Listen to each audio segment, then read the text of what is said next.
Alors, comment équilibrer une équation de réaction? La première chose à savoir, c'est qu'au cours d'une transformation chimique, on a la conservation des éléments. C'est-à-dire que, c'est Lavoisier qui l'avait dit, rien ne se perd, rien ne se crée, tout se transforme. Donc forcément, on doit retrouver les mêmes éléments chimiques dans les réactifs que dans les produits. Et en même nombre. Et il y a aussi la loi de conservation de la charge.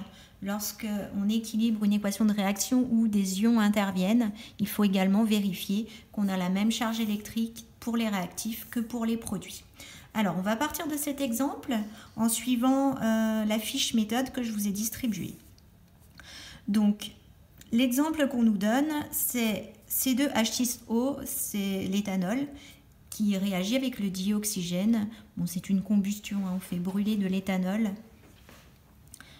Par exemple, on fait brûler de l'éthanol, de l'alcool à brûler quand on fait une fondue. Ensuite, on va produire du dioxyde de carbone et de l'eau. Donc la première chose à faire, c'est d'écrire les formules brutes des réactifs.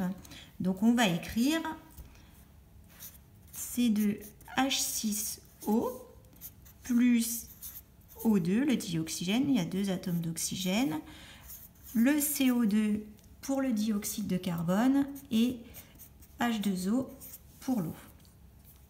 Ensuite, il faut choisir un élément, alors de préférence un élément chimique qui figure le moins de fois possible dans les réactifs et dans les produits. Alors par exemple, là on voit que l'oxygène est à de nombreux endroits, donc il vaut mieux commencer par d'autres atomes, par exemple le carbone ou l'hydrogène. Alors si je commence par exemple par le carbone. Alors si je regarde le carbone, j'ai 2 atomes de carbone, C2, dans les réactifs. Et dans les produits, j'en ai qu'un seul de carbone. Donc pour équilibrer, je vais noter un 2 ici, qui signifie qu'en fait, il se forme 2 molécules de dioxyde de carbone. Je vais dessiner une deuxième molécule de dioxyde de carbone. Ainsi, en faisant ça, j'ai dessiné mes 2 molécules de dioxyde de carbone. J'ai bien la conservation de l'élément carbone avec 2 atomes de carbone avant la flèche et 2 après. Maintenant, je vais passer aux atomes d'hydrogène. Alors, pour l'hydrogène, j'ai 1, 2, 3, 4, 5, 6 hydrogènes. C'est pour ça que c'est H6 dans la formule. De l'autre côté, j'ai seulement 2 atomes d'hydrogène. Ce qui implique qu'en fait, il ne se forme pas une seule molécule d'eau, mais il doit s'en former plusieurs afin qu'on retrouve les 6 atomes d'hydrogène de départ. Donc en fait, vous l'aurez deviné, il se forme 3 molécules d'eau parce que si je dessine 3 molécules d'eau,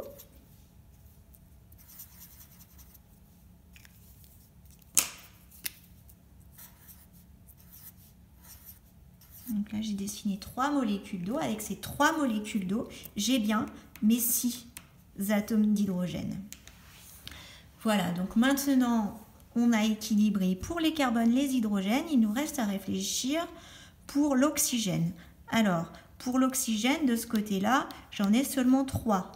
Un ici et 2 là. De l'autre côté de la flèche, pour les produits, j'en ai 1, 2, 3, 4, 5, 6, 7. 7 oxygènes. Puisqu'en fait, ici, on avait noté 2 fois 2, ça fait 4 ici. Et là, 3 fois 1, donc 4 et 3, ça fait 7. Donc, j'ai 7 oxygènes de ce côté, il va falloir que j'essaye de faire en sorte d'en avoir également 7 de ce côté. Alors la solution ici pour en avoir 7, c'est de dessiner 3 fois la molécule de dioxygène. Donc si je dessine ici, qu'on a 3 molécules de dioxygène, on a bien 6 plus 1, 7 atomes d'oxygène. Donc voilà, l'équation est équilibrée. On a autant d'atomes d'oxygène dans les réactifs que dans les produits. Alors là, on n'a pas d'ion, hein, donc on n'a pas besoin de vérifier la conservation de la charge. Il n'y a pas de charge électrique, toutes les molécules sont neutres. Pour ce qui concerne... qu'est-ce que je voulais dire? Oui, les coefficients que j'ai écrits, ces nombres-là, on appelle ça des nombres stoichiométriques.